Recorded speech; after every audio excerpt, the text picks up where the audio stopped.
kept fighting, stayed in the war. He was reported to have personally.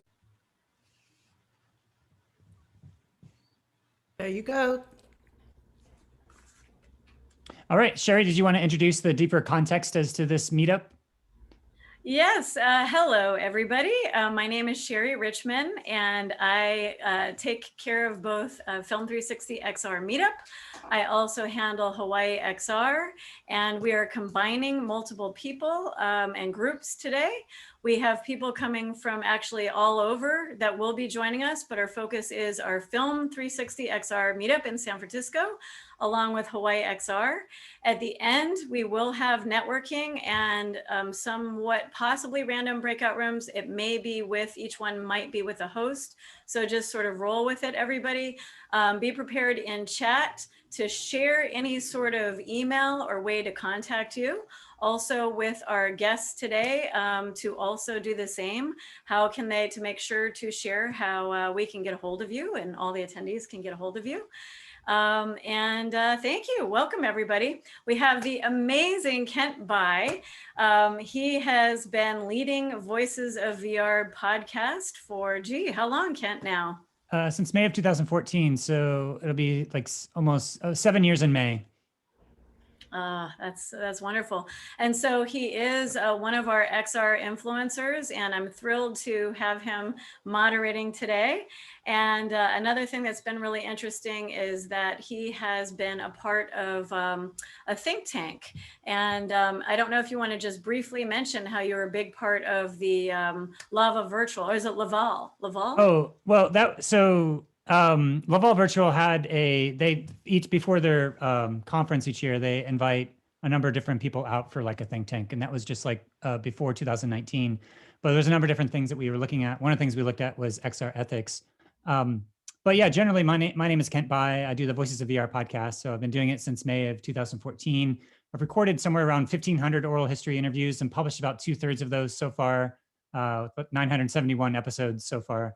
And yeah, I've just been trying to track the evolution of the medium as it's been unfolding, and trying to go to, up to over 100 different gatherings. And as I've been doing that, there's been things that have been emerging from the community in terms of the patterns of experiential design, where this is all going. So I think a lot about like who we are, why we're here, and what this all means with this technology, as it's like a reflection of our consciousness as we evolve into the future. And so I'm really excited today to help facilitate this conversation, getting these views of where the future of XR, especially as we're at the beginning of 2021, we're starting to kind of reflect on 2020 to some extent, but also looking forward to where all this is going. So I'm going to allow each of the panelists to just introduce themselves, and then maybe have a few words of what they, or just let's just start with introducing yourself, who you are, and what you're looking at.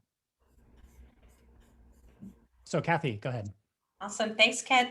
Hi, everyone. My name is Kathy Hackel. I am a futurist at my core, and I have worked with companies like HTC Vive and Magic Leap most recently. In my day-to-day, I'm currently working with one of the major cloud providers, kind of a little bit in the stealth, some stealth Metaverse C projects, let's say. So very excited about that, but I do not speak on their behalf. I do not represent them. I am here representing myself. I'm also the CEO of the Futures Intelligence Group, which is my consultancy business. And yeah, just been writing in Forbes as well, and just trying to kind of bring futures thinking in XR and VR to lots of different audiences. Great. Christopher.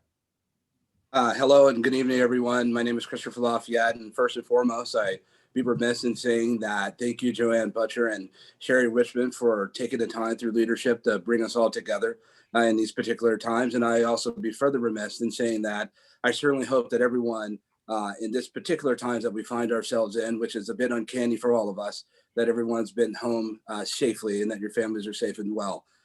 My name is Christopher Lafayette, an international national speaker on emergent technologies with a huge emphasis and a focus on extending reality, a culture and inclusion advocate, have been for some time, have heavily dabbed into medical technology when it comes to the XR arena in particular, which is a current focus, holodeck development, immersive telepresence, hyper-realistic environments and simulation development for location-based training and education and things of that nature. And we've become more virtual in the last year than we have the last 10. And so I'm looking forward to talking about these things, but the thing that's probably closest to my heart in business, which is our Black Technology Mentorship Program, with the adage that if we are going to extend reality, then we must bring reality with us. And so I'm happy to be here this evening with you all. Great. And Dara. Hey, I'm Dara Dandurand. Nice to meet a bunch of you. Also see a bunch of friendly faces, which is lovely. It's such a pleasure to be here tonight. I want to echo everything that Chris just said about I hope everyone's well. What a strange time in the world this is. So it's nice to have wonderful things to look forward to, such as this evening. I'm a creative director and brand strategist, and I work for different ad agencies as an independent contractor, and I'll come in, I'll focus mostly on immersive technology, but I also focus on many lifestyle brands, media brands. I've done work in film for a long time, so I'll come in and talk about like campaign launches and distribution for narratives as well. And when I jumped into the mixed reality industry a few years ago, I was just ecstatic because I had worked in other worlds and I was like, okay, this is what the future is. This is great. It's so interlinked, amazing. Outside of that, I've been an independent journalist for about a decade, and I've covered many topics from music journalism and breaking news and politics. And now I cover experimental tech and immersive tech in particular. And that is just so awesome. I've written about some of the people in here. I've had the pleasure of speaking alongside certain people in here, interviewing people. So it's just a lot of fun.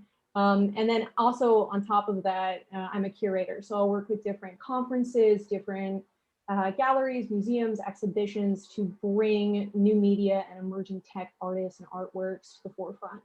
And yeah, I would love to help answer any questions for anyone afterwards. It's a lot of fun. It's really exciting. And if you're new to this space, it's such a pleasure. Great. And Rafael. I think that's me. Sorry, we've got a Rafael and a Rafaela. Hi, I'm Rafael Brown. I'm a game developer, XR evangelist, and software developer who's been working in the games industry for the last 25 years. I've worked on about 5 generations of console hardware. I started in kind of the phase where we were just looking at the early parts of 3D, and I do often try to get people to think about the adoption of VR and its current phasing as being kind of like the adoption of the GPU, and I'll try to come back to that at some point. My focus as both as a game designer and as an XR developer, I run my own companies, Digital Myths and Conductor, and I'm a Microsoft regional director, which is an advisory role. So I work with Microsoft. Just to clarify, I'm not at Microsoft, I'm with them. Digital Myths is the concert content provider for Roblox for virtual concerts now. We did the Little Nas X virtual concert experience back in the fall, and we're starting to work on another one, which we hope that Roblox will be announcing soon, and we'll be working for a good while forward, exploring the virtual music space with them. Beyond that, we are continuing to work on what I would loosely call XR cloud technology, and the realization that for XR to go forward, it needs to go online, and it needs to be balancing traditional servers, bare metal, with cloud and edge computing. Awesome. Thanks, Rafael. And Damon. Hi, Damon Hernandez. For the background, you can look at the bio, but just to add to that, I'd say I've been in interactive and Web3D for 21 years this year, and very interested in enterprise. So a lot of my career has been focused on that, open standards and whatnot. So I also am very fascinated with the connection with construction and just the built environment as well. So when I'm not doing things around web and Web3D and WebXR, I'm definitely spending a lot of time with various people in the built environment professions, and then started a hackathon for the built environment profession about 7 years ago that the community, not I, but the community has turned into the largest global organization striving for open innovation in the built environment professions. So that's pretty exciting. And it's not focused on just XR, but there are definitely XR applications there. So very much a fan of where bits become atoms, and then how we can use those atoms that are censored to control the bits again. So, Rafaela.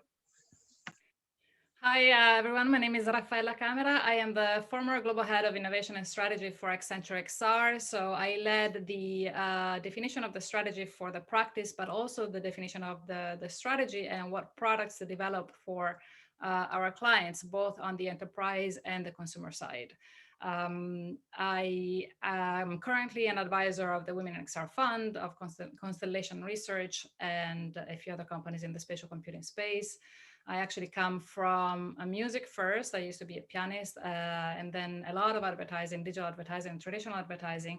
And I started working in AR or with AR in 2010. This is just to remind people how old the technology is.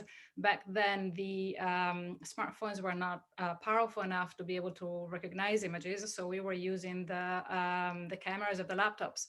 If you remember, even back in 2010, Shaq had joined the Cleveland Cavaliers, if I know my sports teams correctly. And there was even a promotion done with muscle milk. You would point the muscle milk bottle to the camera of the laptop with a specific marker, and Shaq would come out of the bottle and play the guitar and tell you a few things and do things like that. This is just to remind people that it's not it's not really news, and there has been a lot of obviously a lot of progress that often goes hand in hand with how fast the technology develops. Cool. And finally, Alan. Thank you, Kent.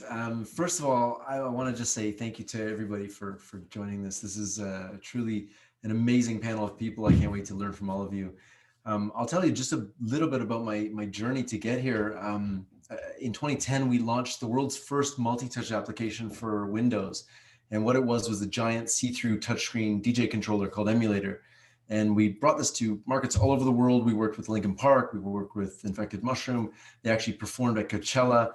One year we had the emulator on stage at Coachella, and then the next year we were working with Heineken in the Heineken house with the emulator there. So it was just an amazing journey. And I got invited to perform at Eric Schmidt's Curiosity Camp, and did a performance, had a great time. And then I tried VR that night, and it was the DK1 back in 2014. And I put it on my head and I had that kind of aha moment. And I went, this is the future of how we're going to communicate. And from there, I knew nothing about VR, AR, any of this. I mean, Rafaela was making things. I was making DJ equipment. She was making AR, but I really knew nothing about the industry. So rather than try to make a product right away, I started an agency, a studio called Metaverse. And we started building anything and everything for everybody. So we filmed in 360 when we had to print our own 3D camera rigs. We started filming 360, then we did AR. So we've done over 65 projects in the last 5 years. 6 of them now have been world firsts. And then a year and a half ago, we met some people that had a game engine that they'd built on the web. And it was very rudimentary, very early, but it was very powerful. And it was able to render millions of polygons on the web. And so we merged the two companies recently, and we became the Metaverse Engine. We launched the product back in June. And so now we have the Metaverse Engine. So really excited about that. And it's super exciting because it's on the web.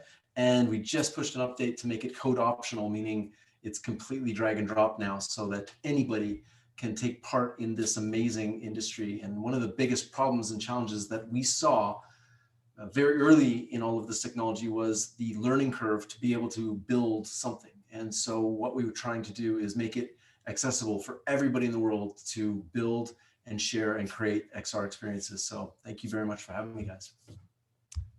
Awesome. So that's our panel of 7 different panelists. And we're going to be talking about the future of XR. And just we're going to have each person now go through and have 2 to 3 minutes to kind of just share their vision of whatever slice that they're looking at. And then from there, we'll sort of open it up to discussion, and then we'll have some questions there at the end. And then at 8 o'clock, we're going to be breaking out into some breakup groups, and we'll have some chance to be able to have some more interaction there at the end. But yeah, maybe let's go a second round here and have each of you go through some of your vision for the future of XR, starting with Kathy.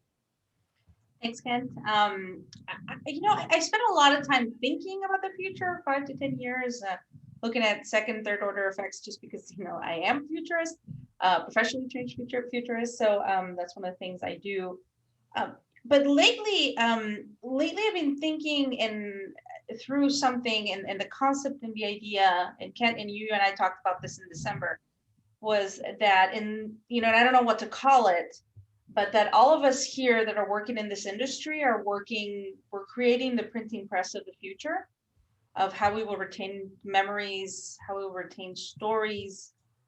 So one of the projects that I'm working on related to that idea of how we will, keep history going in the future is working with Avatar Dimension, which is a volumetric capture studio. It's a Microsoft certified volumetric capture studio here in DC. Working, on creating one of the first historical volumetric preservation programs, not just to record people, but also to record dances, record people speaking, so we can keep languages alive, artifacts, of course, and thinking through, how museums, like in DC, you have the Smithsonian, obviously, how museums and universities can become those, repositories of 3D content for the future.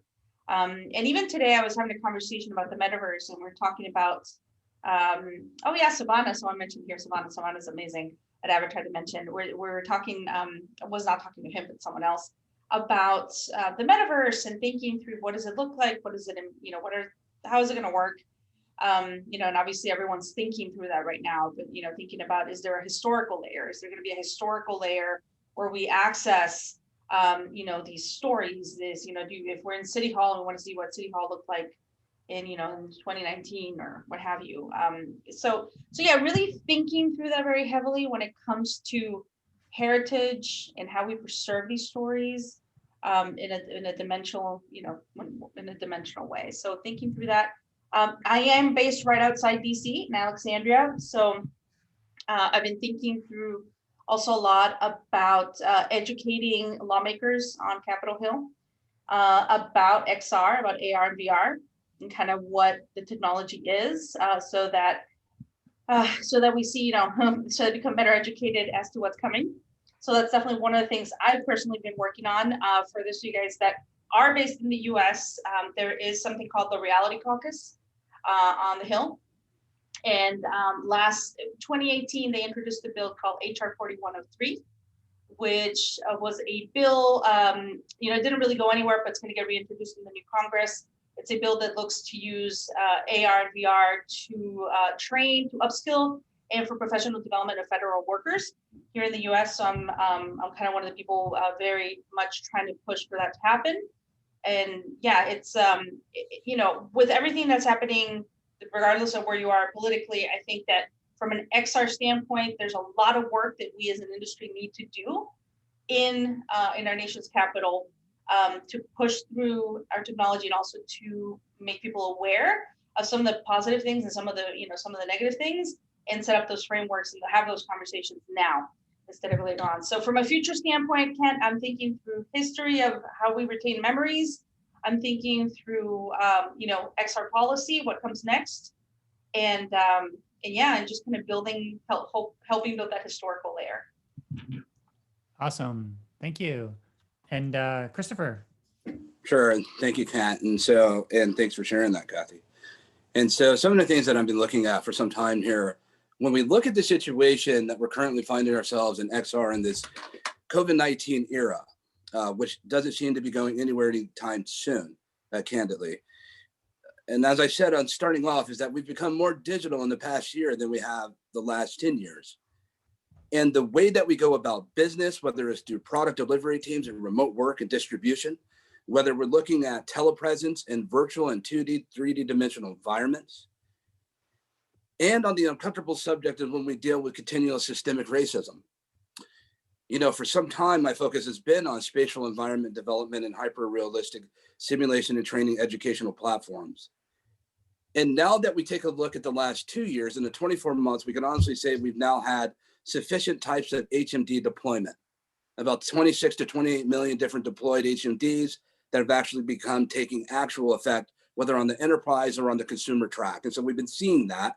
And then obviously what's next, and when I say in the last 24 months, capable HMDs, sure, there's been HMDs for the last 10 years plus. But when we start talking about capable HMDs, now we're thinking about what's next is content. And so now that we're finding out, okay, the consumers are buying it, Oculus flying off the shelves, great. But now we're in the situation where we're dealing with content development on a level that we've never seen before.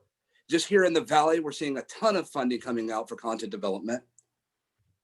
But there's a problem in looking at the bedrock foundation of how we built emerging technologies as a whole. Sure, we could talk about artificial intelligence and machine learning and deep learning. But one of the things that I had to take notes and had to take a look at is the systemic lack of therein of cultural integration into our content developer and XR community as a whole. And that we must consider that when we're dealing with continuous systemic racism and continual white supremacy, not just at the capital of the United States, but also in our hiring managers and our HR company directors. And when we think about the entire future of extended reality and the perilous threat of its success, if we do not adapt to the ideals of that technology can never be as great as it can be until everyone has the opportunity to build it, we will continue to fail in our industry when we will never be as strong as it can be without the right type of culture and inclusivity that we need, whether that's in our hardware development, whether that's in our content development of software. More and more, we have seen before our very eyes, especially the leadership that's here. We have been talking about things that have come to manifest before our eyes. We've become more reliant on technology and virtual communication, even as we sit here and congregate. I'm looking in the face of Alan and Kathy and Dara and many other people. We're used to flying around across the country and around the world in attendance and audiences. We're not doing that right now. We're connecting in virtual spaces, having virtual conversations and making high considerations, not just for how we go about building technology, Kent, but now we're talking about education is heavily relied on the things that we've been talking about for years. And so what looked like social responsibility and VR for good initiatives as the side project or the side hustle has to be migrated into the mainstream of importance when we start talking about VR for good. Over the last 3 years, we talked about the plague of white supremacy and male dominance in VR technology. We know the characters, we know those players, but we will never succeed. We will never be as great as we can be unless we move the conversation forward. That all genders, no matter the gender, no matter the color, should be having the opportunity to build this technology globally. And so I launched a Black Technology Mentorship Program because I had to deal with the underserved narrative of who some of our most severely underserved communities in the world that we're dealing with. And let me tell you, whether it's in the time of Mr. George Floyd, Miss Breonna Taylor, or Ahmaud Arbery, we do not have an option of whether we deal with this or not. You cannot afford, even in the business sector, even as great as technology is, to continue to ignore and turn the blind eye to the severely underserved, marginalized communities of Black and Brown in particular. Else that will continue to spill into the narrative and we'll be forced to deal with it. So I believe in prevention as opposed to being able to not have the opportunity to grow the way we want as a company. And so as I get here and sit and look at the leaderships, and yes, Kathy, Apple Education comes out, HBCU, we see Mackenzie Scott, formerly Miss Mackenzie Bezos, giving to HBCUs. That's not enough. It's a great step. But one of the things that I did, look, I put aside a lot of the things that I wanted to do in XR, medical XR, and emergent technology initiatives and artificial simulations when it comes to hyper-realistic environments and said, hey, if not me, then who? And I'm so happy that I'm looking at a lot of faces here that have answered the call for our mentorship program. So we created a platform where everyone has the opportunity to build. The Black Technology Mentorship Program is a mentee mentor program first, education reimagined second, and last mile fulfillment third, which puts a specific emphasis on career path and entrepreneurship and creating for our marginalized communities opportunities to work side by side. It makes no benefit to just see us in an Apple commercial, a face that looks like mine. I would rather not just be in your commercial. I would rather be able to work side by side with you as well. It makes no sense. It serves the benefit of the rock in the garden if we only black out our social media sites in solidarity of a Black man being killed. Why did it have to take for a Black man to be killed, slaughtered in the streets of the Twin Cities for us to have real candid and discussion and conversations on this subject? I'm not trying to burst anyone's bubble here. What I'm simply doing is saying, if we do not deal with this as a whole in our industry, we will not have an industry. And as great and as far as even Apple has come, I'm glad you brought that up, Kathy. As valued as the $1 to $2 trillion company, people say, wait, but Apple, even Apple says it has a culture problem. And they said, we're given $100 million, great step. I do applaud them. But someone says, well, is it really that big of a deal? Well, I would submit to you to consider, because someone says, hey, Chris, well, Apple's valued as a $1 to $2 trillion company. I would submit to you, if Apple had embraced culture earlier, in particular here in Silicon Valley, maybe consider that they would be valued as a $9 to $10 trillion company already when they brought more women and people of color into their folds. So just consider the magnitude. And lastly, I'll say this for the moment, that when we talk about ecosystems, I hear it all the time, been hearing in Silicon Valley for years. Ecosystems isn't a set of hardware and software. Ecosystems are people. And when you bring faces that look like mine into your ecosystem, we don't take away your jobs through affirmative action. When you bring people that look like me into your ecosystems, we level up the entire ecosystem. Take time to consider that. And thank you for letting me speak for the moment. Yeah, thank you so much for sharing all that, Christopher. There's certainly lots more to unpack there for hours and hours. Yeah, I appreciate you bringing all those perspectives in for us right now, especially looking back to 2020 for all the things that happened in the last year. As we move forward, there's still certainly a lot more work to be done in that area. And I appreciate hearing more about what you're doing with your mentorship program. And yeah, we'll have some more time to unpack that a little bit here in this next phase. But let's move on to Dara and just have a short little 2-3 minutes about what you see as like sort of the trends of the future of XR. Sure. I said earlier when I introduced myself, I made a note to Chris, but we had the pleasure of speaking at a conference last year. Just all of that. So important. I'm just gonna, yes, just the endorsement of everything needs to change. And we're at a really important pivotal point where we can do that. And using that as another jumping point, I'm very interested in redesigning wearable tech. A project that I've been working on for a while is looking at the future of fashion. I see, and I published on this a bunch, I've talked and given many presentations on it. It's something where I'm less interested personally in designing fashion myself as a fashion designer, and much more interested in looking at the economic imperative, and also who are we losing by not designing technology for every physical body? Why are we not more conscientious of this? And the first time I noticed it was with a headset a few years ago, less relevant in identifying the headset and more so in the fact that it didn't fit certain bodies. And I think a lot of us are aware of that, modification needs to happen, but I am pushing for it to go as fast as possible.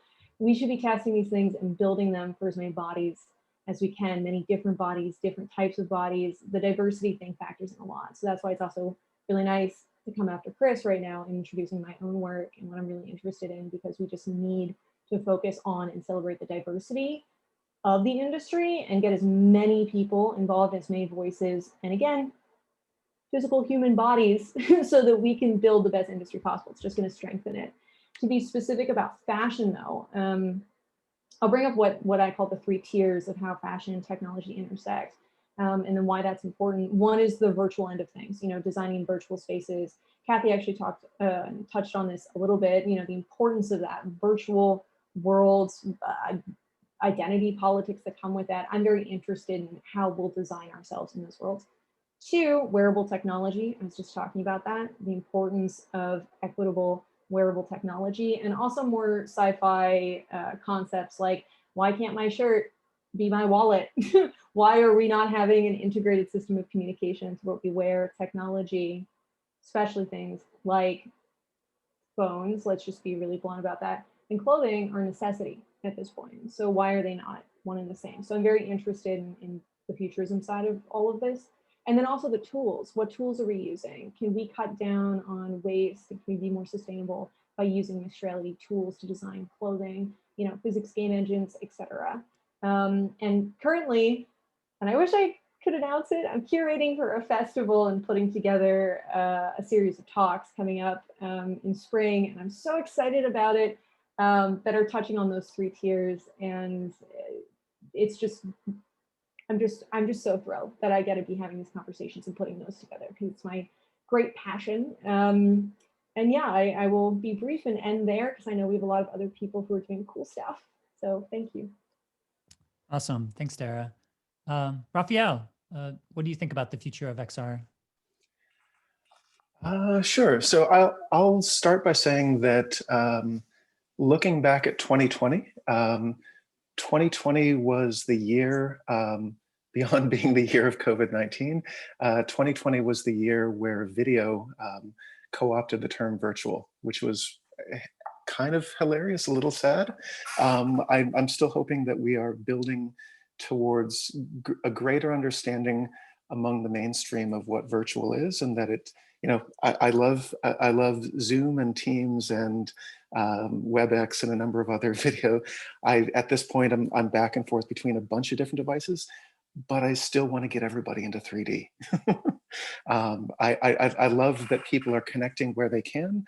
I recognize that people are struggling sometimes to understand remote and online and video as a thing. And it's actually a good reminder for many of us that have been early in VR or early in games or early in other bits of formative technology, that the vast majority of humanity is still kind of just getting online, and to the point of where, you know, this is a new thing. Like the fact that we're all connecting here together, that's a big new thing. Like I was like, oh yeah, I've been dealing, you know, coordinating a remote team for, you know, 5-6 years now. People are like, oh, you use AWS, you have video and voice calls. Like, how do you do that? Everyone's wrapping their heads around that now. And so it's a good reminder, going back to VR, that we go, oh, you haven't been doing VR for the last 10 years. Some people are just getting into it now. Some people, you know, I've talked to civil engineers in the AEC and BIM space who are completely excited, but they're just getting in and going like, oh my God, that's a thing. You mean I can like put on a headset or glasses and I can look at a rendering of a thing that comes from LiDAR? That's amazing. So I do want to kind of start with, at times we and I get frustrated with how far we have to still go on the educational front. But the reality is that the remoteness of all this is forcing a lot of the rest of the world to just start to figure it out. And we have to kind of level them up. You know, from a game design perspective, we have a bunch of level 0 folks who are like, hey, I made level 1. And we're like, you got a ways to go. It's going to be good, but you got a ways to go. So rewinding back, I wanted to kind of run through a few different things.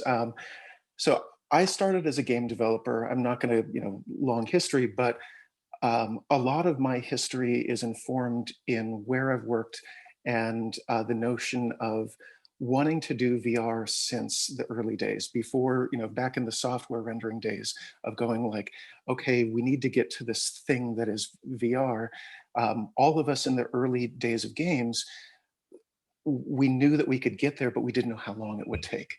And so the end result of that is that we kind of predicted shortcuts and we thought it was going to be less, and then we started to realize how long it actually damn takes. So the thing that I will say off of that is that back in 2010, I saw some of the formative parts of VR sitting on John Carmack's desk. we poo-pooed it and said it was way too early, and that it wasn't the right time. And there was a point where John was like, hey, Rage doesn't really need me right now. We don't need to do another patch yet. I've got some time before Doom.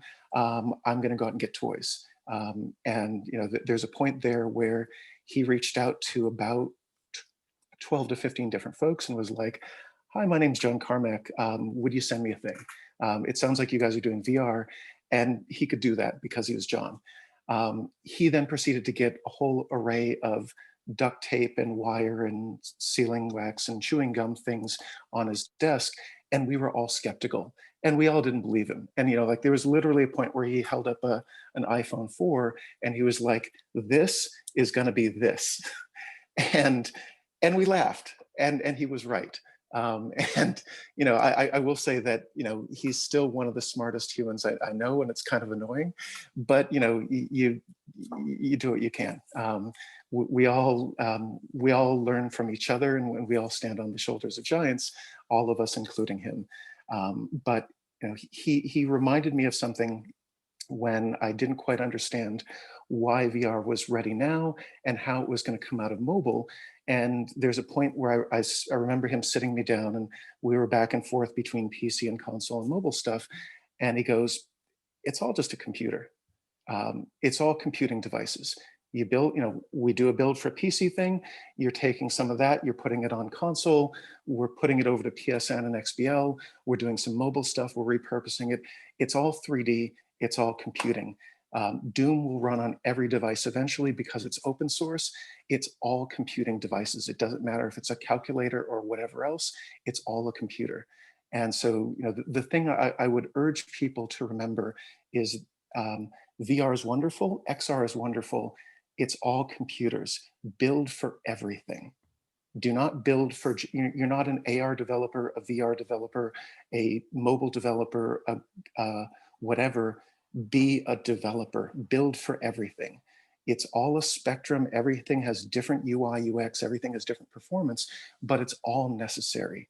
And you will be a stronger developer if you go back and forth and you push yourself between those.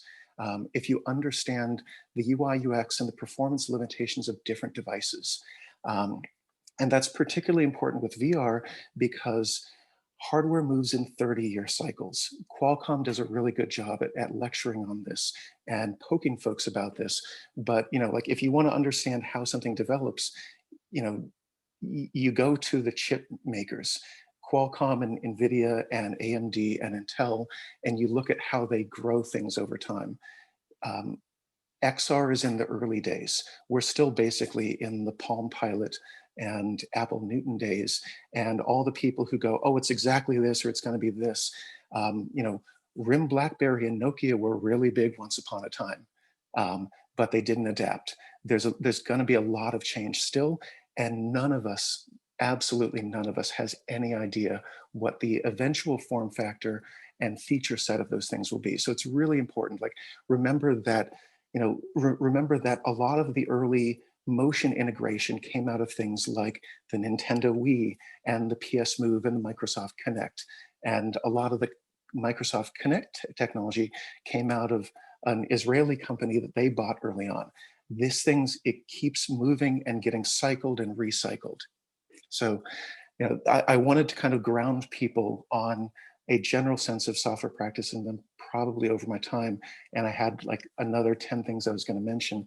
But the one thing I will kind of bring us back to, and I'll try to hit some of this other stuff later, is please, folks, think of it in terms of XR cloud. It's not AR, it's not VR, it's not MR, it's all of them. And the way we bring it together is by consistently finding ways to bring the stuff online. Make your things effectively cross-play, cross-device, cloud connected and socially persistent. Whatever you're going to do, bring it together, because frankly, our users, our players, our audience, they don't care. Now, we have enthusiasts, we have wonderful folks who have a particular camp that they've thrown in with, but the vast majority of humanity just wants it to work on everything. Make an AR thing work with a PC. Make an MR thing, work with a console. Make a VR thing work. So if we're all going to go towards that, and we recognize that it's important that we're all building diverse technology with diverse communities, the best thing that you can do for that is push yourself as a developer, as an evangelist, to understand a wide range of these things.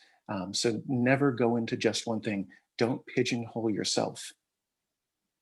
I'll leave it there. Thanks, Rafael. Yeah, there's a provocative statement in there that we can't know where this is all going. And I think that's why we're all here, is because we have a chance to make some guesses as to where this is all going. So maybe amongst all of us, we can sort of start to map out the contours of where this is all going. So thanks for all that. Yeah, Damon, why don't you go ahead and tell us about your vision for the future of XR? I'm going to be honest, to that point, and I guess this is where we'll make up time. I'm always wrong on trends. I posted this up specifically. I mean, this was from Matayo. If those remember, they did a city platform. I think it was like maybe 2011, 2012. And so the whole idea of, like this kind of, city and AR. And so I remember one time someone told me that we over project where we are going to be in 3 years, but under project where we are in 10. And I'd have to say that I've given that a lot of thought over the years. And I think how funny it is that with VR and AR, not necessarily the case, right? It's done differently than we thought, but everyone's still talking about the same thing. I mean, if most of the folks that I've seen that are popped up here, close your eyes. What time period am I talking about? Everyone's getting excited about AR content spatially, where you can go around and have AI tell you where stuff is, and it's multi-user and you can pop in and out. So I'll just leave it at that, all right? Because everyone in here knows what I'm talking about. So I'm really wrong on trends. Now, of course, the things that, I definitely would say, more tools. So, God bless Alan and people like him that are doing really cool stuff, and then seeing the way that bigger companies are starting to grab onto that. Better content. I haven't been spending a lot of time in VR and content. I've been using Tilt Brush like a madman for my notes and other things in meetings, which is great. But I have seen where the content is getting better, right? And then again, big props to the companies with the big budgets that are just throwing it up in between every, Super Bowl ad and stuff like that. So the mainstream now is starting to get better content. That's exciting.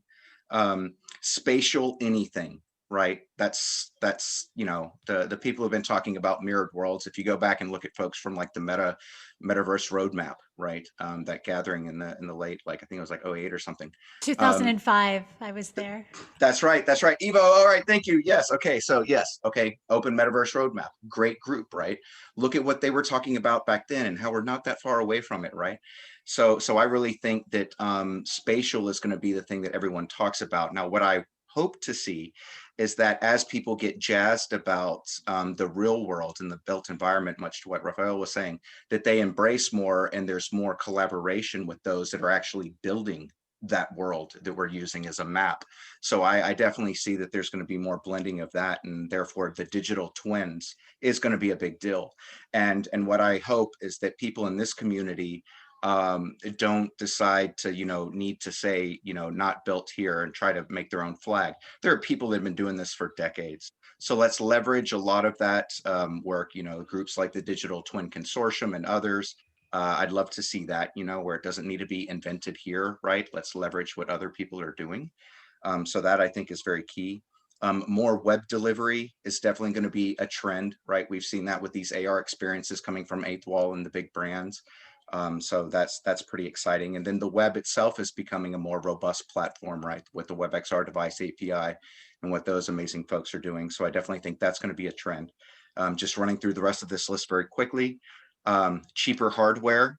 That's the beauty of Facebook. It's not their business. They could give the shits away for free, right? So cheaper hardware is going to come. And then the one thing that no one talks about enough, mainly because of where we are, is all the competition of headsets from China and other places where they're not going to want to use Oculus as much, right? And so are we as global as we really think? I don't know, in our topics and in our panels. So that's definitely something I hope to see more of. Of course, glasses. That's going to be a trend for this year. Hype around, whatever Apple or Facebook shits out, at any point in time, people will be excited about that. I mean, it'll be good. It'll be great. Don't get me wrong. It'll be good stuff. But let's just be honest. That's going to get way more, I think, excitement than it should. And then, something else that I would like to see this year is what I call disguised diversity and inclusion initiatives. And what I mean by that is do have the panels that you need that focus on specific groups, but by damn, just put more women and people of color in your panels. You don't need a panel for women in XR or just hide it, right? Blend it in, make it something to where it's disguised, right? It's just a part of the norm. So I really hope to see that.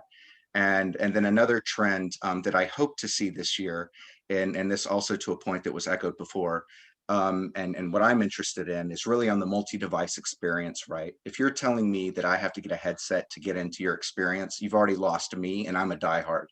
And that's why I like hubs, right? Is because I can go into VR in hubs, or I can just look at Mozilla hubs in the browser, if I want to be doing something else. And then also to remember that mobile first, right? I mean, where did we get lost? And this again is what Rafael is saying, is like, don't build for just a headset, right? You're limiting that scope. And especially if you're an enterprise, you really can't.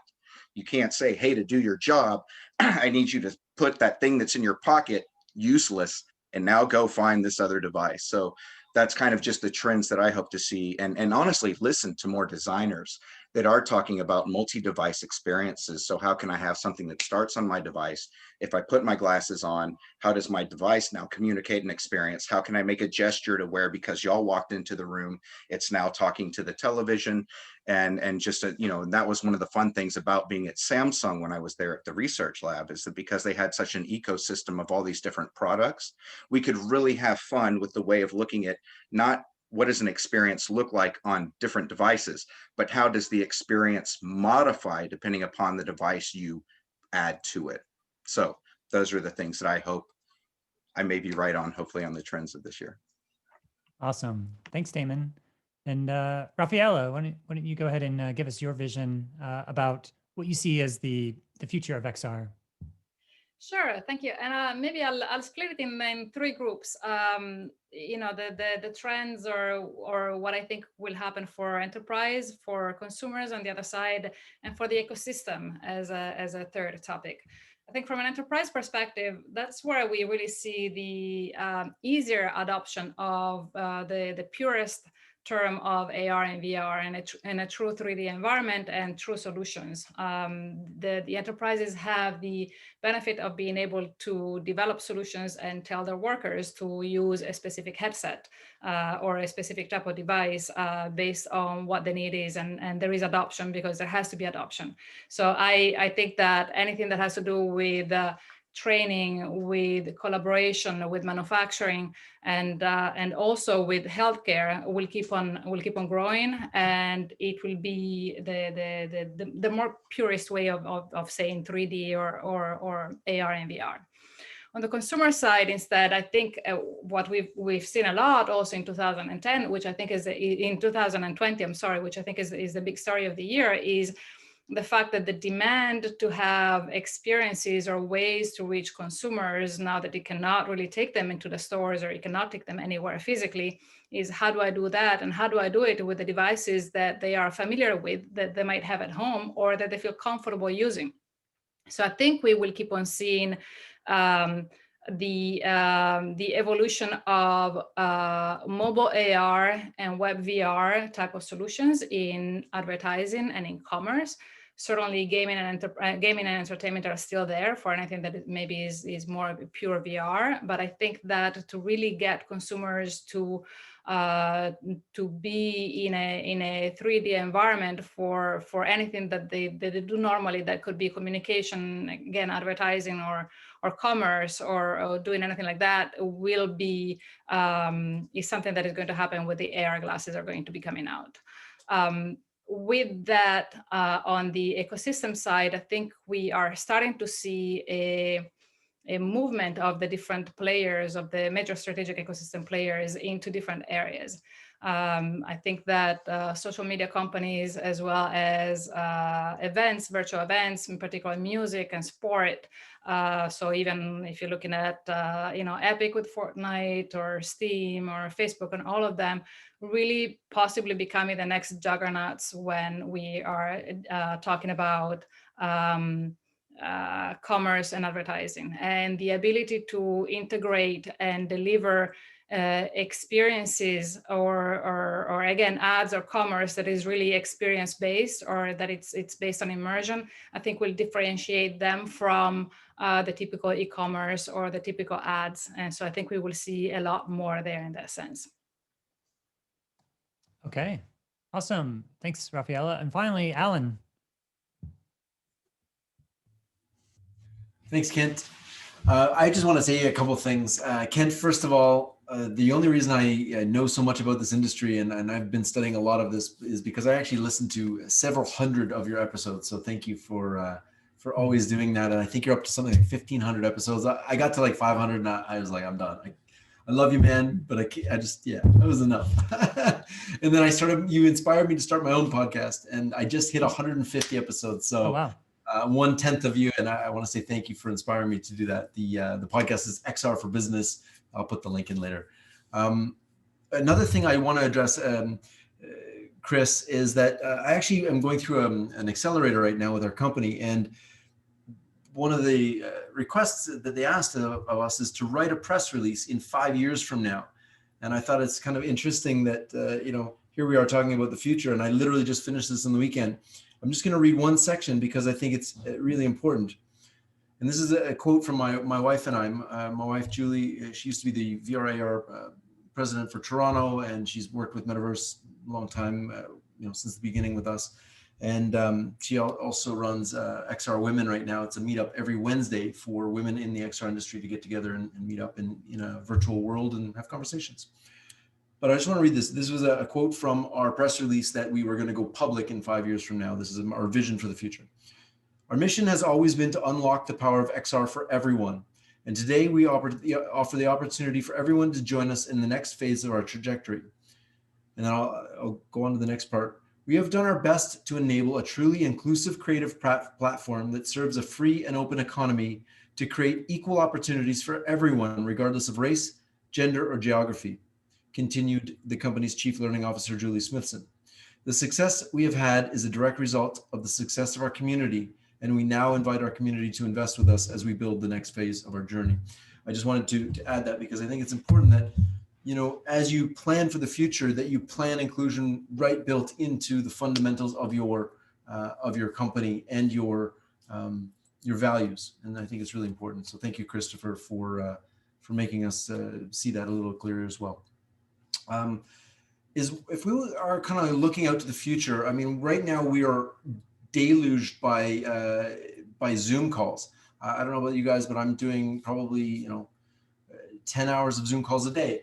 And we even get creative and add a bunch of cameras because why the heck not? You get bored on Zoom, right? So you're like, okay, I want to try something different. We're trying all these things to be different. We've Evo's got electric things going on behind her there.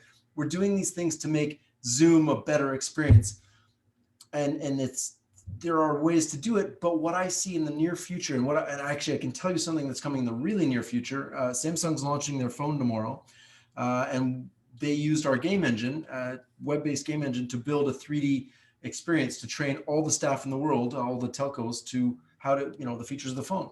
So that'll be released in a couple of weeks. I'll share it out with the people, but that's immediate future.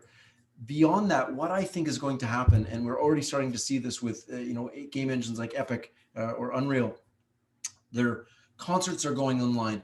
The world of gaming is actually coming to a broader audience, and maybe not so much in the form of gaming. Maybe it's just in a game world that you meet in. And I had a really cool opportunity to go in through this thing called Complex Land recently. It was a giant, for lack of a better term, it was like a mall online. But the mall wasn't just buying things. It was, there was music, and it was the exploration of gaming without people shooting at you. And there was ability to buy things and find new cool things, and there was little drops here and there. And I think what we're going to see is gamification in retail, in education, in corporate training. We're going to start to see a blend of games and training and education and marketing, and all of this just kind of be a mash of it. And 3D is at the heart of it. And, you know, I spent a lot of time filming in 360 and I love the medium, but, you know, it's kind of fallen off because the majority of people are going to consume this technology on a mobile device or a computer. And so if you factor in tablets, computers, and cell phones, there's 7.5 billion devices that you can deliver 3D experiences to, versus 10 to 15 million VR headsets at the most. So, you know, we're kind of at that point where the technology still needs to catch up. And I think the training wheels that we're going to see this kind of web 3D, and then, you know, AR and web AR. 8th Wall's doing a great work with that, and Snapchat and Facebook, Snap AR, no, not Snap, Spark AR, Facebook's one, just announced VR support today. So we're going to start to see the 3D, you have to have creators creating in 3D to understand what is an albedo, what is a texture file, what is an OBJ. We still don't have standards in the 3D world. And this is something that we need to solve. Because if we're really going to have a full and truly open metaverse, we have to have standards around how to build that metaverse. And we're getting close. We have, you know, we figured out, okay, OBJ, FBX, GLTF, and now Apple's got their USDZ format. Those are 90% of the world is using that now. And so, you know, Sketchfab is moving towards GLTF first architecture. We need to standardize those things. So that's going to come in the near future. And also, I think what we're going to see is more and more experiences delivered through the web, because the web ultimately is the metaverse. We already have the metaverse. It's called the web. You can go anywhere in the world and explore anything you want on the internet. And so these walled gardens of Facebook, you know, having full control over what you can and cannot experience in the Quest, that's great for the full experience of, you know, what they want to sell you on the Quest. But there's so much more that people want to share, and they have to either go through SideQuest or, you know, jump through a bunch of hoops. It should be as easy as sharing a QR code or a web link, and you should be able to click into it and go into it in whatever device you decide to go in, and it automatically changes the resolution to give you the best possible performance. This is what I see as the ultimate driving force of the future of XR. It has to be open for everyone, and everyone has to be a creator in it. So thank you. Awesome. Great. Well, that was a little sneak peek from everybody. What I'm going to attempt to do is try to summarize everything that everyone said in like a few minutes by just showing like a framework that I use in terms of context. And this is sort of in some sense a response to Rafael in terms of the way that I think of the future. I think if you look at the domains of human experience, you can start to see everybody that was talking about different aspects of this. And I'm just going to like share up my screen real quick to have this. Oops, I don't have the ability to. I'll just, I don't know if there's a way to. I can give you the ability to share your screen. Hold on. Cool. While I'm getting that ability, the other thing I'll say is that we're in this area right now where there's going to be some pretty significant disruption, I think, just not only politically, but also technologically. We already see sort of a flight of people moving towards more decentralized systems. So there's a tension between centralization and decentralization. I think we're going to see many different levels of decentralization. We're starting to see that in the social media sphere. We may see that with the decentralized web. We may start to see that with different aspects of just the open web, the ways in which you have new distribution platforms. But yeah, I expect to see more of that. Let me see if I can share now. Let's see. Oh, here we go. So here is the domains of human experience that I typically see when I ask people the ultimate potential of VR. It turns out one of their answers tends to be in one of these different domains. And I think as we've talked here, I just want to sort of recap what we kind of covered today, because in terms of the this administration. Oh wait, I'm hearing someone speak. Okay, yeah, I don't know who that was. In terms of Kathy, as well as Dara was talking about both the fashion, identity, avatar representation, your sense of yourself. And so, yeah, as we move forward, more volumetric representations of that.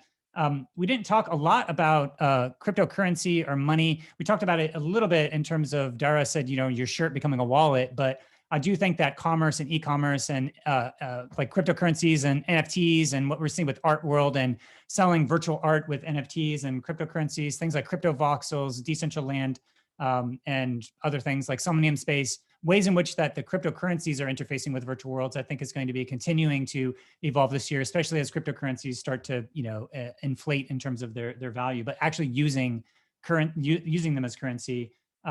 There was a number of different people that were talking about communications, telepresence, early education, but the you know, these different aspects of our virtual telepresence and how the video was co-opted as virtual, and what's it mean to start to move into more embodied virtual representations. In terms of the home and family private property, there's certain aspects of like the virtual spaces that we're in, the architecture. You know, Damon didn't talk too much about the future of specific architectural, but I do think there's going to be a movement towards more aspects of these, you know, open technologies and looking at our history, looking at our past, something that Kathy had mentioned. Our digital twins is also another topic that Damon had mentioned. I think, you know, in terms of entertainment, the future of content, immersive storytelling, Kathy talked a little bit about, as well as Fortnite and other delivery platforms. We didn't talk too much about healthcare. I know that Rafaela mentioned it just briefly, but I do think that's going to be a significant area of continued innovations when it comes to healthcare. And we didn't talk too much about so going on virtual dates, but maybe at some point we'll have ways to be able to go on dates. And then I think there's Evo, I know, has done a lot of work with looking at how people are grieving and dealing with death in these virtual spaces. And so I think that's going to be continued ways of using these virtual spaces for virtual deaths. Kathy talked about lawmakers and the law, the future of XR policy, training and mentorship, I think is going to be a big part that another Bill Christopher talked about. And then the enterprise dimension, ways in which that the government and the institutions, the remote work, the different solutions that are out there. And then the diversity inclusion is going to be a huge part of this culture and ways in which that we can have more inclusion and cultural heritage as well. And then we didn't talk too much about accessibility, but I also think that's going to be a big trend as we move forward. So this is a map that I use just in terms of to help make sense. And this is not a complete map. There's lots of other things that we talked about in terms of the technology stacks, the new technology, what happens with Apple and everything. But just to sort of like close out, I wanted to ask one final question for people, and then we'll open it up for the questions, which is, stop sharing. So I'm going to give a brief view of like something that I want to experience in VR. And I'd love to hear something that maybe doesn't exist or maybe already exists, well, preferably if it doesn't exist, since we're talking about the future.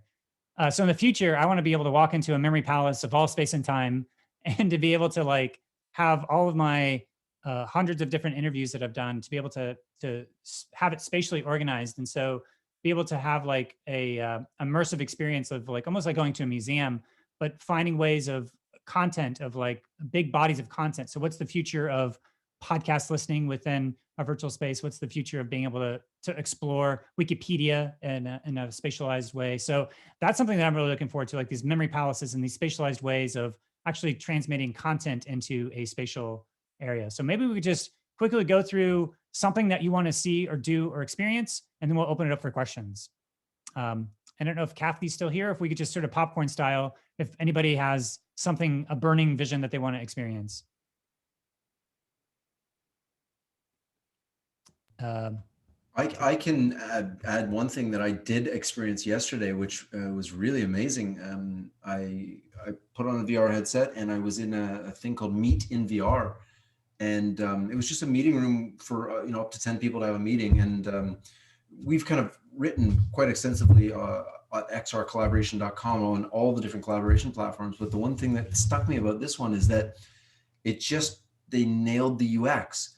You can send messages to people quietly. You can watch videos. If you can't see the board, you can pull up a tablet and watch it on your own private screen. They just nailed the UX and they didn't overcomplicate things. And I want to see more of these kind of tools like Spatial and these other ones where we can just get in and collaborate together real time. I think this is really amazing. Awesome. Go ahead. I would like to see the 3D version of FaceTime. I think aside from Zoom and everything else, I have never spent so much time on FaceTime being, not being able to, for example, talk to my mom who's in Europe for this entire year, not being able to go visit. I want to be able to cook and have her next to me, showing me what to do. And I want to be able to see her entire body, her full expressions. And basically the only thing that will miss is maybe the smell and the actual physical touch, but everything else I want to see and I want to be able to experience. And I at the end of the day, I think that once we get to that is what really will make XR become the thing that everyone will be doing constantly all the time, forgetting commerce and everything else that we like to talk about all the time for work. Awesome. So do we have to carry our own volumetric rigs around with us? Hopefully we don't have to, maybe you can use Portal from Facebook and it will have a way of capturing you in 3D and then you pop up. Hopefully those will be on drones that will all follow us around. So I wanted to piggyback on what Rafael was saying there, which is, so I've done a lecture on kind of the extended, the different stages of presence, from visual presence, and these are, to be fair, these are not my terms. I borrowed these from academics, but from visual presence, which is mostly where we are, to social presence, and then eventually to environmental presence.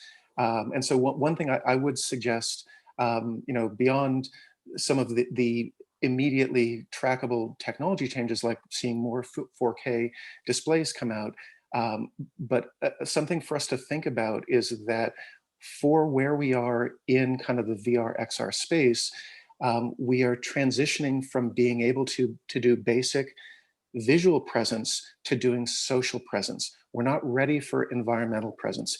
If you look at the web as an example, and you look at games that are further along than the XR space because they're earlier, visual is like, can you just fool the mind that you're there a little bit? Social presence is, can you feel like you're there with somebody else? Environmental presence is when you feel like you have a job, when you feel like you have responsibilities and pay and social obligations and a whole other thing. And there are MMOs that do that, from World of Warcraft to Second Life to a whole host of other things, past and present. There are specific things that do environmental presence, but VR is really far from that. That's when we start getting to the metaverse, is when, the metaverse is when we have gone past social presence and into environmental presence, when you sense the environment that has been built out virtually around you. But we need to get beyond like, oh, I put on a headset and I watched a 360 video. Great, that's wonderful for the first few times that you do it. Oh, I played a VR game and I did a wave shooter thing. Wonderful. It gets you a sense of the capabilities. But what's much more compelling, and where it will get more into the mainstream, is when you go, I put on a headset and I sat down, and my mom's off in Western Massachusetts, and I would love to sit down and have tea with my mom. And I would love to be able to go, I take the teacup and I put it down on the table, and we both hear the clink of it. That social presence, it's the back and forth between people. It's also the physics of it. There's a corroboration that it is real because we both recognize each other, and we also both recognize that there are elements around that we can both independently see or hear or understand, and we say we are there together. That's a big thing that VR needs to do next, is actually have social presence. And that gets to that element of like, I can FaceTime my mom and it's great, but it's not quite as good. Like you go home because you miss your family, because it's not as satisfying to have an analog phone call or a video call or a Zoom, because it's real. At the point where it feels like it's real, it doesn't mean that we replace traveling, but it means that when we can't travel, we can have that realness in another way. Awesome. And what about you, Christopher, Damon, or Dara? Sure. Resonate? Yeah, thank you, Ken. I'll be candid. I want to experience an industry where it's not a dominated white male homogenous setting. I want to experience an industry where our white male and my counterparts open up the doors for more gender and inclusivity of communities of color. I don't want to experience to be able to go into the same virtual simulated meetings that you go into and that there's an avatar that represents someone that looks like me. I want to go into a spatial environment where we start thinking more of security and we start thinking more of accessibility, not just for the few people here in North America and Europe, but from all different countries and continents across this world. That's what I want to experience. On the medical side of things, when it comes to medical simulation and development, I want to be able to experience on the surgical theater when we start to think about our frontline women and men that are working so hard in this time of the pandemic era. I want to be able to experience more tools that are developed for them and hyper realistic environments for greater telepresence in a way that a doctor that is practicing in Costa Rica can astral project herself into Stanford on a campus to be able to perform surgical theater with gestural interfaces using point cloud precision by way of edge technology. There's a lot of things that I'd like to experience, but I say it and I say it again, that as great as technology it is, and as advanced as we are and as advanced as we've become, we will never be as great as we can be until we have more in all cultures be represented in the great development and the building of this. And I'll say and piggyback off something in closing when it comes to something that Rafael said, which I appreciated that he talked about building not just in AR or VR, but in XR as a whole. But I would submit to you this, that when you start to look at all the technology that abides within the great eco-habitat, artificial intelligence and machine learning and deep learning, IoT, wearables, digital twins, roboticism, and chatbots, and smart assistants, and mechs, and androids, and all these technologies that abide within the great eco-habitat, we must take time to consider, Jacob, that all these technologies are beginning to grow. And they're not new technologies. They're emerging technologies, and they're beginning to grow, Alan. But what happens when these technologies begin to cross-pollinate and come together like we're seeing now with the great merge pairing? So what we're actually seeing is the fundamental construct of the smart city. And so it's not for us just to think about when we build an XR to think about augmented, virtual, and mixed reality. We must now begin to think about when we build XR, how will XR be influenced by artificial intelligence integrated into this technology, into wearables, into IoT? And we know that we just now got to the finalization of XR, that when we talk about, we're still in the womb with XR, that we've only developed sight. And virtual reality is not a single variable equation, it's a multiple variable equation. That means we're dealing with sight, sound, spatial resonance, environment, taste, touch, feel, haptical interaction, and interfaces, and things of that nature. So we must begin thinking of more of this as a whole. And that's why I say it's so critically important, because we will be interacting with intelligent holography interfaces in VR, and they're going to be representing you and I. And so we must get as close to culture and extended reality as possible. Awesome. Beautiful. Thanks so much for that, Christopher. Damon or Dara, any final words or things that you want to experience in XR? Sure. I'm really interested, and I touched on it before, but fully integrated systems that blend both mixed reality and clothing. Why do I bring up the clothing thing? I didn't mention this earlier, but I've written about it and I've researched into the fact that the fashion and the cosmetics industry grosses annually on a global scale what the technology industry does overall. So they actually run concurrently in terms of economic power and consumership. And when you consider how the industries themselves run, they're very, very similar. There's huge turnover, they're not very sustainable, they move very quickly. So there's actually a lot of overlap here. I'd love to see a fully functional, widely used way in which clothing is augmented to distribute content. So we are creating, we are watching, we are using, we are sharing, all of it, content through clothing. And it's not the clothes that you're wearing now, you know, step ahead, future problems, think about it a little bit differently.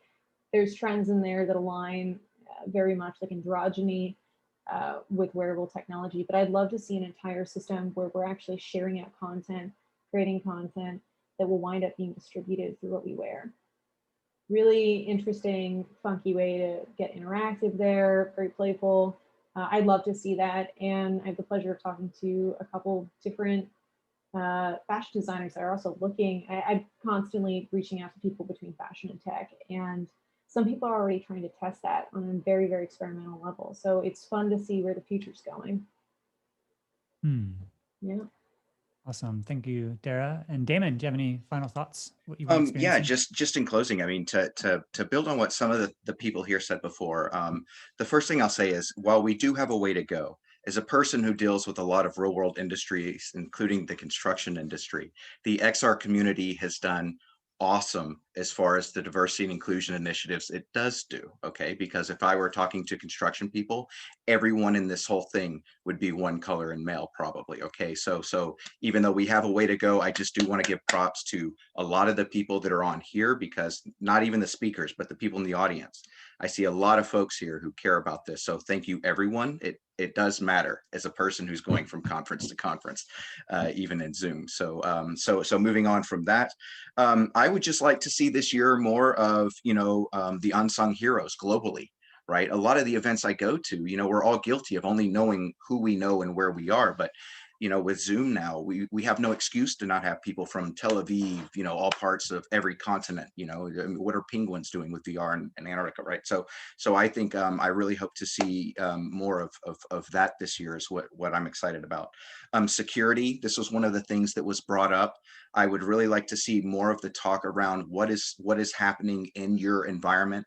Not necessarily an answer now, Alan, but for the future, how are you asking the people that are providing these enterprise tools, and then just the experiences in general? I care about your data.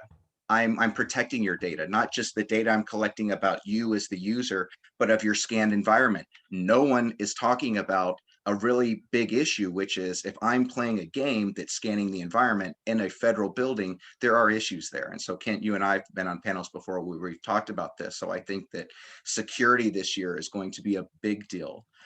You can't just go and I don't want some Pokemon or any kind of content. So I think that as the developers go crazy, they really need to understand what are the permissions. When you bring the real world into your digital experience, you bring all the laws that come with it. And if they aren't established yet, then you're going to see a pendulum swing on a very gnarly way. So that's why I'm glad Kathy is doing what she's doing, and I hope others as well, right? So I definitely want to see more talk around security, around the spaces that we're collecting, and then also on the user privacy data. And then just a couple of other things is I would really like to see more events where we're showcasing not the hammer, right? A friend of mine said it best: VR and AR are tools, y'all. They're a screwdriver and a hammer. Why are we excited about the tools? Let's be excited about what they make, right? And then to Rafael's point, it's not just saying it's a VR or AR experience, right? To what Christopher's saying, let's incorporate AI, right? As a developer, be a designer, right? Make an augmented immersive space that I don't need a headset, but maybe if I have a smart home, right? And I walk into that. Now my house is reacting to me. That's immersion, right? Then and so we get too caught up with just thinking that immersion are things around our eyes. So for this year, that's really what I want to kind of hope to see. And then definitely a lot of new faces. I mean, for me, it's very lovely to see a lot of folks here that I haven't had a chance just to be within 6 feet of. And there are giants in this group here. I mean, it was said earlier, we stand on the shoulders of giants, and I'm fortunate to call some of them friends. So to just the Lindas and Larry and Mike's and all those types of people that are out there, I can't name you all, but I'd love seeing you, but I love to see new faces. So we need to get out and start highlighting the people who are applying the technology, and I think more excited about how they're applying the technology in a productive way and less on the tool itself. Yeah, and just to leverage one of those points is that if you are interested in the issues of XR ethics, there's a new industry connections group with IEEE that I've been a part of. It's going to be starting properly in 2021. There's going to be writing of white papers and really putting together, policy recommendations about all these sort of open questions around the ethical dilemmas of XR. So I just posted a link if people want to get to more information to sign up for that. That's going to be starting, and I'm excited to see where that goes. But we have time for 1 or 2 questions. I'm going to ask if Erica, if you want to read your question live to everybody, or I can also read it. I'm scrolling to find it. Why don't you read it? I'm lost somewhere in the chat. Okay, hold on. Thank you. So yeah, sure. So curious to hear to hear people's thoughts on how the current features and limitations of telepresence affect how people code switch in different social professional contexts. What helps, what hinders, and what's missing, and what could be helpful.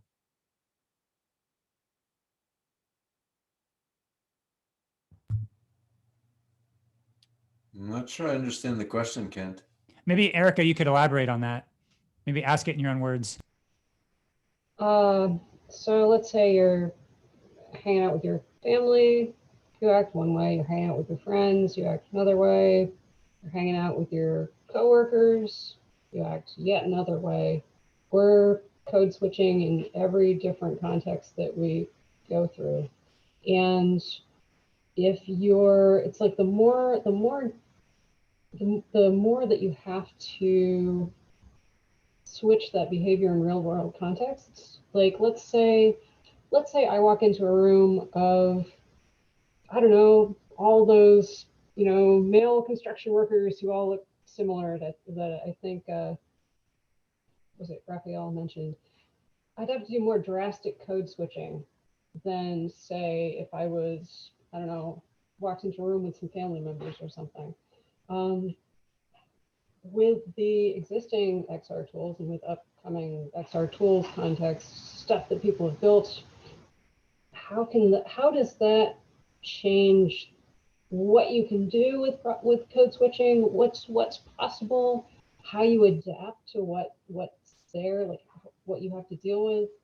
How does it help and hinder the ways in which you express yourself, express your identity in these various different social and professional contexts?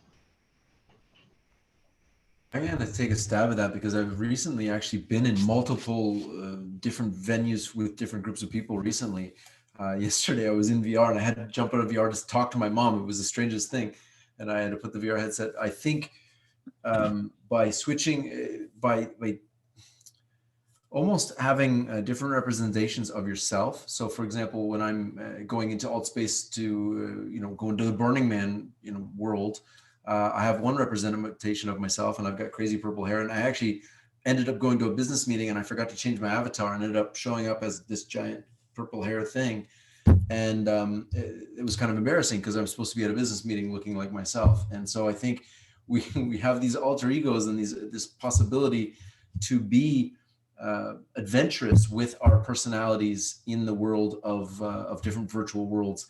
And I think the background setting, and somebody mentioned this earlier, I can't remember who it was, mentioned about the environment being really important. Having a business meeting environment where it feels like a business room, you instantly feel like you're meant to be in a boardroom or a lecture hall or whatever. And I think, when I first started to see people recreate things like, oh, it's a lecture hall. Why would you're in VR, you could be in space, you could be anything. But there is something about a physical confine of that kind of makes you feel like, oh, I'm in a lecture hall, I should be paying attention. It's a strange phenomenon, but and it's one thing that, yes, you can be in space, but that's not always the best context for delivering a message. And I think being able to switch avatars to represent your different people that you want to meet with is one thing, but also having different environments in which you fully embrace, either work or play or, whatever it is you're in. I think this is a good opportunity for that. So. I'll just take a quick stab at saying from a utility perspective, I think from all this code switching, if I just had apps that helped me, as I stepped into the new environment, maybe remind me, hey, take off your zany hat because you're not doing this or something like that. So, and that goes back to that contextual awareness, right? So I just hope that, to your point, if there are things like that, that would be great, right? Because when we're running from one thing to the next, and that's what's so fascinating about our technology, right? Is that we need the reality part, right? So we're putting on whatever hat is the customer, usually if you're a dev shop or depending that you're stepping into. So from that utility aspect, I'll just say I would love it if it somehow, just again, added the things, my to-do lists or help me get in the mindset of where I'm about to step into and have that information accessible. Yeah, and I just say that, the thing about AR is that you're in an existing context and you're adding context, layers of context over that existing context that you're already in. And VR, you're completely shifting contexts And so each of those different domains that I went through are kind of like a context. And that context is very dependent upon who you're in relationships with, and it becomes a matter of communication. And so I think just as we find ways to communicate with each other, there's a bit of an iteration that we have to collectively go through to figure out what those best practices are for each of these different contexts as we're going into. So we're still at the early phases of that, and the best practices for how a certain body language is communicating something that, we may not know that we're communicating it. So yeah, I think we're still at the early phases, but context is, and those context switches, I think is, one of the existential things that XR reveals as a thing. And I think as we move forward, we just have to get more fluent in it, because it's part of what this all is being able to sort of suddenly drop into a completely new reality with people that are assuming that there's a shared context there. Yeah, and we're near the top of the hour here. Is there any other final questions if people wanted to sort of like just jump in and ask, and then we'll sort of move on to the breakouts. Sam, I will ask a question of the people in the audience. If y'all do not mind putting, oh, my text is y'all. If you all do not mind putting, just a little bit about, developer, designer, and then how long you've been in the industry. That would be what I would ask of folks, And there's as people are typing that in, Sam asked a question. There's a lot of talk about new metaverses, and yet it hasn't seen an actual scene emerge. Where is the VR underground? And of any group of people, why is this group not meeting in a metaverse? Lack of standardization. If it doesn't exist, why not? Yeah, I mean, first, a couple of thoughts there. One is that most of the metaverse spaces have an instance limit of like 30 people. So if you want to have a gathering that has more than 30 people, then, something like Zoom. Plus, I know that Rafael was talking about emotional presence, or he was talking about different levels of presence. I think emotional presence is actually one of those levels where when you see video, you can actually connect to people more intimately, emotionally. When you're in a thing like this, then it's perfectly fine to do a Zoom call. But yeah, I think having breakout sessions like in the metaverse would probably be far superior in my opinion. But yeah, the underground, I think the underground is in VR chat. It's all the private rooms that are in VR chat. You have to know people to get into certain cool events. And if you're not in that group, then you're not going to get in. There's a lot of dance clubs and stuff like that that's happening in VR chat. And there's a lot of underground stuff it's just private. There's lots of private worlds happening in VR chat. I don't know if anyone else had any other thoughts on any of those points there. I think Hubs is a great spot. Again, yeah. I will go into Hubs to see any meetup that's going on in Hubs. I probably won't go into an alt space because it's so much easier, right? I mean, I could be running Hubs right now. There's also the issue with alt space. I get mad motion sickness, and alt space for some reason makes me sick. And so, there's still that problem that we have to address. Yeah, I have to do PC. Sorry? I have to do it PC. I have to do it 2D. I can't go in VR. I get a headache. It's real, and we still have to address it. We have hurdles to overcome. It's still not as easy to switch. When I have a meeting, 5 minutes to my meeting, I'm like, okay, where's the link? I click the link and I'm in. We need to make VR as easy as I pick up my thing, put it in, I find my schedule, click the button, and I'm in the meeting. We're not there yet, and I don't know why. I mean, there's lots of technical challenges.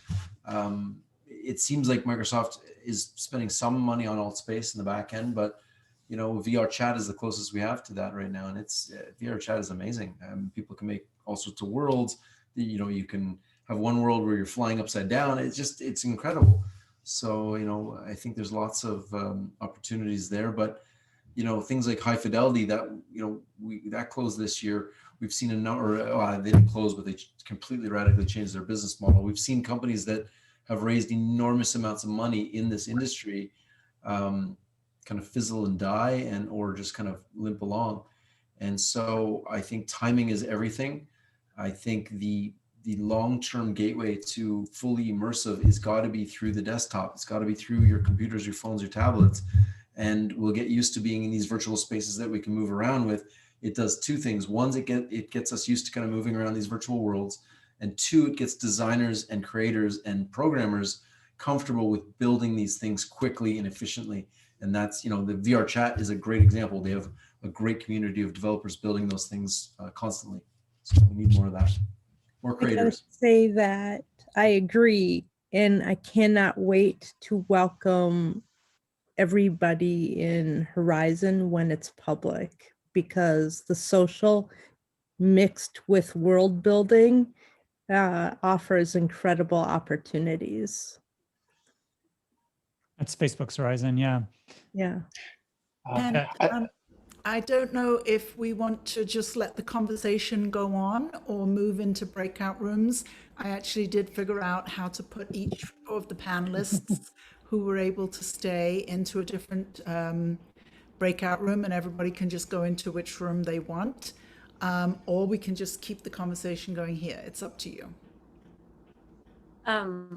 I was gonna say something about that really quick. Hello. I don't know if you Yeah, we can see hear me you now, right? We can hear you. Yep. Yeah. Okay. We see you, Can hear you see me now? Yeah, we see you I and was hear hidden you. for a little bit. Great. For those that arrived later, my name is Sherry Richmond, and I wanted to thank everybody so much. Amazing guest panelists, Kent Bai for being an incredible moderator. This has been extremely inspiring.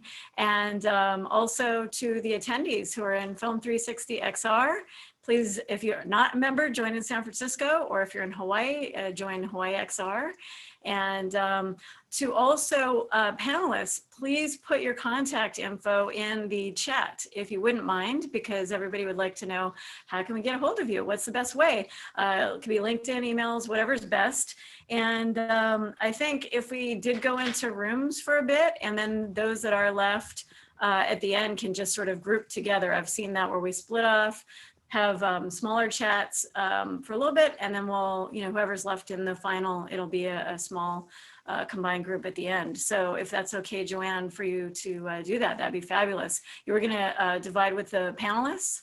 Yes, so I just put in the chat which panelist is going to be in which room, and then Zoom tells me that everybody will be able to pick which room they go into. So it's a little bit, I've only got one hand, I can cross both my fingers, that it'll actually work. So I'm going to hit the button, and you're all going to go into which room you want, is what apparently is going to happen.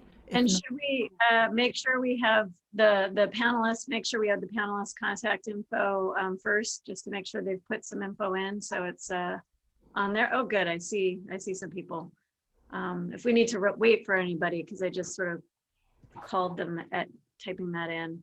And then, yeah, let's definitely do the rooms. And again, Joanne, a lot of people don't know, I'm so sorry. You broke your wrist or your arm today. I'm so sorry. Yikes. Fine. Oh, you're doing so well, considering this has suddenly happened. Yes. All right, so I'm going to hit the button, and we're all going to go into rooms. And should we take a photo? Yeah, you should definitely take a photo. Oh, that's such a good idea. Yeah. Everybody turn on your cameras, and here we go. Somebody's going to take it in 5, 4, 3, 2, go. Awesome. Super cool. Dump Trump. Yeah, I found something else that I wanted for this year, looking at the responses from the people that put it in there. If you have been in this industry for longer than 5 years, go grab a newbie, help them out, right? I mean, come on, folks. There's a lot of experience. I mean, hell, almost all of y'all this should have just been a big panel. So please go grab a new person, welcome them to the community, please. Amazing. I guess I'm joining a room. Here we go. In a room.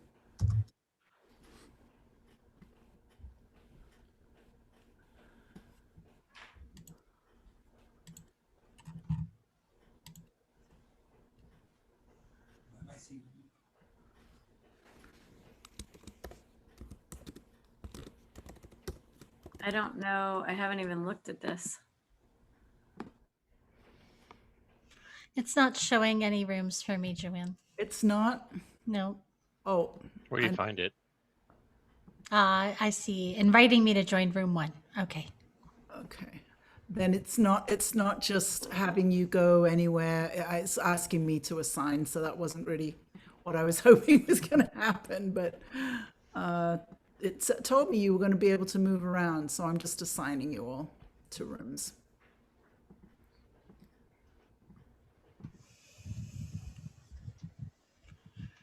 Best laid plans. I'm going to hop out soon, but it's really great to see all of you who I haven't seen in a while. Bye. Bye. Oh, you can join breakout rooms. Hi, Eva. Bye. Great to see you.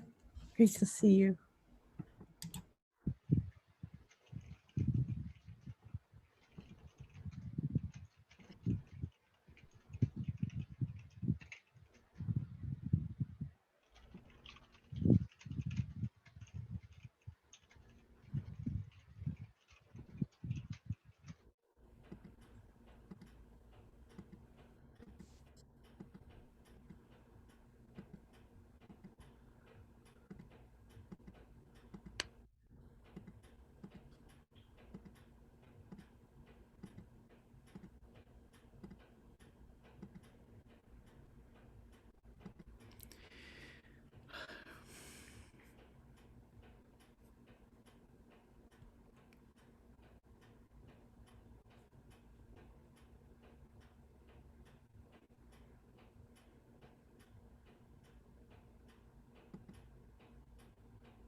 Oh, am I in a room as well?